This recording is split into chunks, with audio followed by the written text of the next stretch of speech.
Hello friend, this is Vikas Pandey and welcome to easy.for-you.com। आज के इस ट्यूटोरियल में हम प्री प्रोसेसर के बारे में पढ़ेंगे। जैसा कि हम पहले ही बता चुके हैं कि अगर आपको किसी अलग टॉपिक के बारे में हमसे पढ़ना है तो आप कमेंट कर सकते हैं। तो कुछ यूज़र द्वारा प्री प्रोसेसर का रिक्वायरमेंट किया गया था, तो जिसके लिए आज हम ये वीडियो तैयार कर रहे हैं प्री प्रोसेसर के लिए। तो आज के वीडियो में हमारा टॉपिक होगा कि प्री प्रोसेसर क्या होता है, किस तरीके से इसे हम प्रोग्राम में यूज़ करते हैं। तो स्टार्ट करते हैं। आज का हमारा टॉपिक है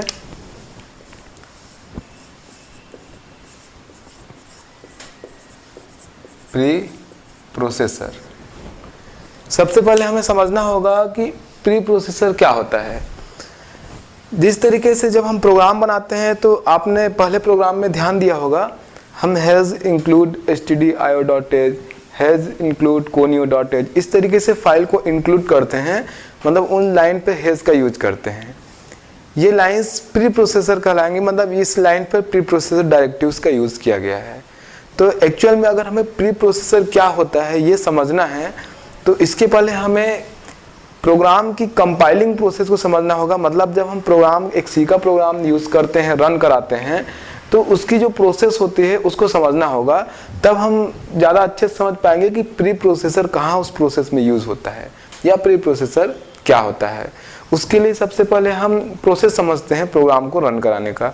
सबसे पहले नॉर्मल मैं बता रहा हूँ एकदम सिंपल वे में कि जब हम सी का प्रोग्राम यूज़ कर रहे हैं, एग्जीक्यूट करा रहे हैं, तो ये 3 फेसेस से होके गुजरता है। इसके जो 1 by 1 फेसेस है, पहला है प्री प्रोसेसिंग। फिर इस फेज से होकर जब हमारा प्रोग्राम पास होता है तो दूसरा फेज है कंपाइलिंग।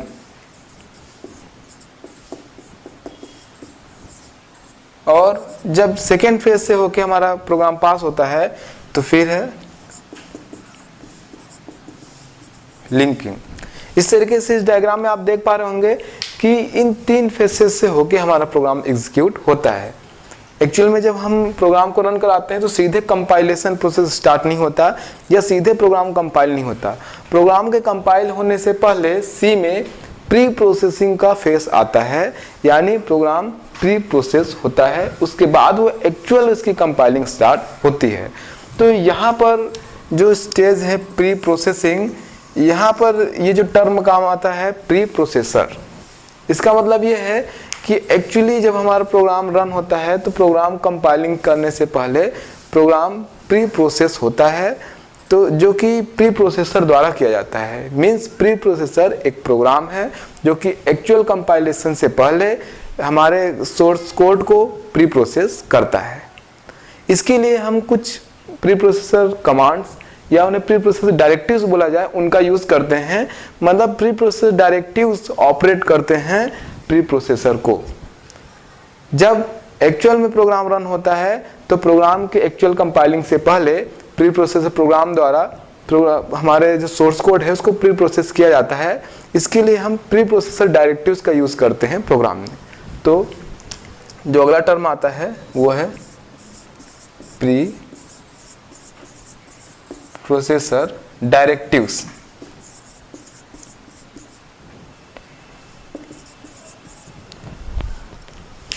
तो इस तरीके से प्री प्रोसेस जो फेज है हमारा, सबसे पहला फेज जिसमें लाइन को कंपाइलिंग से पहले एग्जामिन किया जाता है, प्री प्रोसेस किया जाता है, वो एक प्रोग्राम द्वारा किया जाता है जिसे हम प्री प्रोसेसर कहते हैं। और इस प्रोग्राम को ऑपरेट किया जाता है प्री प्रोसेसर कमांड द्वारा या प्री प्रोसेसर डायरेक्टिव्स द्वारा। इस तरीके से जब हमारा प्रोग्राम रन होता है तो एक्चुअल कंपाइलेशन से पहले प्री प्रोसेसिंग फेज में प्री प्रोसेसर द्वारा हमारे सोर्स कोड को एग्जामिन किया जाता है प्री प्रोसेसर डायरेक्टिव्स के लिए कि उसमें कोई प्री प्रोसेसर डायरेक्टिव्स तो नहीं है। और अगर प्री प्रोसेसर डायरेक्टिव्स होते हैं तो उनके अकॉर्डिंग उन्हें ऑपरेट किया जाता है या फिर इस स्टेज में उन्हें रिसॉल्व किया जाता है। फिर अगले स्टेज में जब प्रोग्राम आगे बढ़ता है तो फिर एक्चुअल में कंपाइलेशन की जो प्रोसेस होती है वो स्टार्ट होती है। तो प्री प्रोसेसर के लिए या प्री प्रोसेसर डायरेक्टिव्स या प्री प्रोसेसर कमांड के लिए हम हैश सिंबल का यूज करते हैं। मींस ये जो प्री प्रोसेसर कमांड है वे हैश सिंबल द्वारा स्टार्ट होते हैं। तो प्री प्रोसेसर डायरेक्टिव्स एक्चुअल में प्री प्रोसेसर के लिए डायरेक्शन होते हैं कि उन्हें क्या काम करना है या कैसे ऑपरेशन ऑपरेट करना है। ये प्री प्रोसेसर को डायरेक्शन देते हैं, उन्हें ऑपरेट करते हैं। ये जो प्री प्रोसेसर कमांड है वे हेश सिंबल द्वारा स्टार्ट होते हैं, पहला।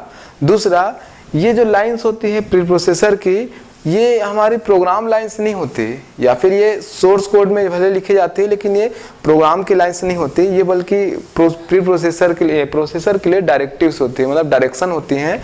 ये हेश सिंबल द्वारा स्टार्ट होती हैं और हमारे सोर्स कोड में सबसे फर्स्ट कॉलम में होती है। यानी जब हम सोर्स कोड लिखना स्टार्ट करते हैं और किन्हीं प्री प्रोसेसर कमांड का यूज कर रहे हैं तो हमारे सोर्स कोड में सबसे फर्स्ट कॉलम में होते हैं और हेश से स्टार्ट होते हैं। तीसरी बात यह है कि इनके लास्ट में हमें सेमीकोलन लगाने की ज़रूरत नहीं है। जैसा कि हम जब सोर्स कोड अपना रन कराते हैं या सोर्स प्रोग्राम लिखते हैं तो उनके लास्ट में हम सभी के लास्ट में हम सेमीकोलन का यूज़ करते हैं। लेकिन अगर आप प्री प्रोसेसर कमांड यूज़ कर रहे हैं तो आप उसके लास्ट में सेमीकोलन यूज़ नहीं करते। जैसे कि ये लाइन जो हमने बार बार यूज़ किया प्रोग्राम में, जब हम लिखते हैं इंक्लूड stdio.h, तो आप यहाँ पर देख पा रहे होंगे कि ये एक प्री प्रोसेसर कमांड है, क्योंकि ये देखिए हेश से स्टार्ट होता है ना। और दूसरी बात, ये सोर्स ऑफ कोड में सबसे पहले कॉलम में होता है। तीसरी बात, इसके लास्ट में हमें सेमीकोलन का यूज नहीं करना होता है। ये डायरेक्शन देता है प्री प्रोसेसर को कि ये जो stdio.h जो फाइल लिखी हुई है ये कंपाइलेशन प्रोसेस से पहले इंक्लूड कर ली जाए, क्योंकि जो प्री प्रोसेसर फेस है ये एक्चुअल कंपाइलेशन से पहले आता है। ये कंपाइलेशन से पहले सोर्स कोड को एग्जामिन करता है प्री प्रोसेसर डायरेक्टिव्स के लिए। तो इस तरीके से ये फर्स्ट कॉलम में लिखे जाते हैं और इनके डायरेक्शन जो भी होते हैं, अगर मान लीजिए इस फेस में प्री प्रोसेसिंग फेस में डायरेक्टिव्स हैं तो यहाँ पे इनको रिसॉल्व किया जाता है और डायरेक्टिव जैसे हैं उस हिसाब से ऑपरेशन परफॉर्म किया जाता है। उसके बाद ये आगे बढ़ता है और कंपाइलेशन फेस स्टार्ट होती है और लास्ट में लिंकिंग फेस होता है और उसके बाद आपका एक्चुअल में जो EXE होता है वहाँ पर जनरेट होता है। तो इस तरीके से कुछ प्री प्रोसेसर डायरेक्टिव्स के बारे में मैं यहाँ एग्जांपल लिख देता हूँ।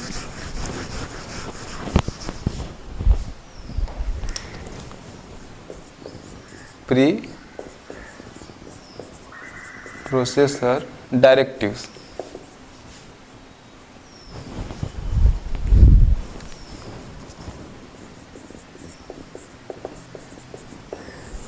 कुछ एग्जांपल प्री प्रोसेसर डायरेक्टिव्स के इस प्रकार हैं, जैसे has, include,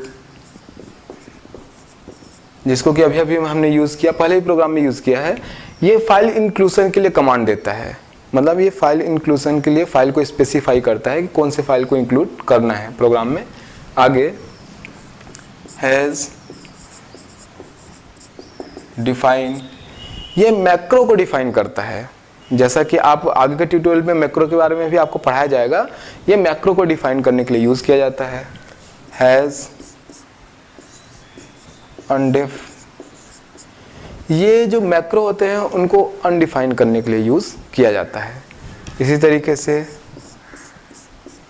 has if, has else, has and if, ये सभी प्री प्रोसेसर डायरेक्टिव्स के एग्जाम्पल है जिसको आगे के प्रोग्राम में हम डिटेल में समझेंगे। ये इसके एग्जाम्पल है, मतलब इन सब डायरेक्टिव्स का यूज किया जाता है प्री प्रोसेसर के लिए। तो अगर हम प्री प्रोसेसर डायरेक्टिव्स को कैटेगरी वाइज समझना चाहे तो इन्हें हम 3 कैटेगरी में डिवाइड कर सकते हैं, जिन्हें हम आगे के ट्यूटोरियल्स में और डिटेल में पढ़ेंगे। प्री प्रोसेसर डायरेक्टिव्स को हम 3 कैटेगरी में डिवाइड कर सकते हैं। पहला,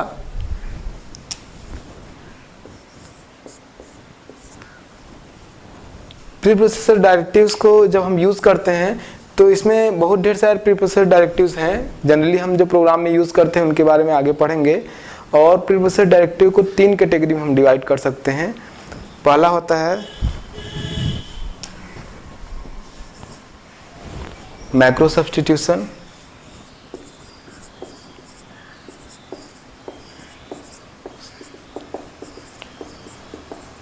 मैक्रो सब्स्टिट्यूशन डायरेक्टिव्स, दूसरा फाइल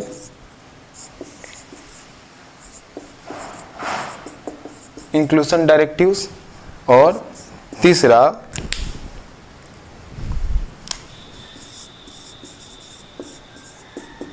कंपाइलर कंट्रोल डायरेक्टिव्स। यहाँ पर इनके नाम से ही समझ आता है जैसा कि मैक्रो सब्स्टिट्यूशन डायरेक्टिव्स में वो डायरेक्टिव्स आते हैं जो कि मैक्रो को डिफाइन करने के लिए यूज़ किए जाते हैं या फिर उन्हें अनडिफाइन करने के लिए यूज़ किए जाते हैं। फाइल इंक्लूजन डायरेक्टिव्स में वे डायरेक्टिव्स आते हैं जिनका यूज़ फाइल को इंक्लूड करने के लिए यूज़ किया जाता है, जबकि कंपाइलर कंट्रोल डायरेक्टिव्स में वे डायरेक्टिव्स आते हैं जिन्हें कंडीशन को या फिर कंपाइल टाइम पर कंट्रोल करने के लिए, कंडीशन को कंट्रोल करने के लिए यूज़ किया जाता है। जैसे अगर मान लीजिए हम किसी लाइन ऑफ कोड को एग्जीक्यूट नहीं कराना चाहते या स्किप करना चाहते हैं तो इस तरीके से इसमें वे सभी डायरेक्टिव्स यूज किए जाते हैं कंपाइलर कंट्रोल डायरेक्टिव्स में। तो आज के इस प्रोग्राम में हमने मेनली प्री प्रोसेसर के बारे में समझा कि प्री प्रोसेसर क्या होता है। प्री प्रोसेसर एक प्रोग्राम है जो कि एक्चुअल प्रोग्राम के जब हम सोर्स कोड को कंपाइल करते हैं तो उस कंपाइलेशन प्रोसेस से पहले हमारा प्रोग्राम प्री प्रोसेसर से होके पास होता है, और प्री प्रोसेसर में एक्चुअल कंपाइलिंग से पहले प्री प्रोसेसर प्रोग्राम को हम चेक करते हैं या प्री प्रोसेसर द्वारा चेक किया जाता है ताकि प्री प्रोसेसर डायरेक्टिव्स के लिए। प्री प्रोसेसर डायरेक्टिव जो होते हैं वे कमांड होते हैं प्री प्रोसेसर के लिए कि उस फेस में उनको कैसे एक्शन परफॉर्म करना है। अगर उस फेस में सोर्स कोड में आपने प्री प्रोसेसर डायरेक्टिव्स का यूज़ किया है तो प्री प्रोसेसिंग के फेस में ये प्री प्रोसेसर द्वारा रिसॉल्व किए जाते हैं, और एक्चुअल कंपाइलेशन से पहले इनको रिसॉल्व करने के बाद प्री प्रोसेसिंग स्टेज के बाद कंपाइलिंग प्रोसेस स्टार्ट होती है। तो ये जो डायरेक्टिव्स हैं जो कि प्री प्रोसेसर को डायरेक्ट करते हैं वे हे सिंबल के साथ स्टार्ट होते हैं। अपने प्रोग्राम या सोर्स कोड में सबसे फर्स्ट कॉलम में लिखे जाते हैं और लास्ट में इनके सेमी कॉमा का यूज़ नहीं किया जाता या सेमी कॉमा की यूज़ का ज़रूरत नहीं होता। और जो प्री प्रोसेस डायरेक्टिव्स हैं उनको हमने 3 कैटेगरी बताया, माइक्रो सब्स्टिट्यूशन, फाइल इंक्लूजन और कंपाइलर कंट्रोल। इन 3 कैटेगरी में डिवाइड करके हम आगे पढ़ सकते हैं। तो आगे की वीडियो में हम इन कैटेगरीज के अंतर्गत प्री प्रोसेसर के डायरेक्टिव्स को पढ़ेंगे। तब तक के लिए आप हमारे अदर वीडियो ट्यूटोरियल्स के लिए हमारी वेबसाइट easy-for-you.com पे लॉगिन कर सकते हैं। तब तक के लिए बाय।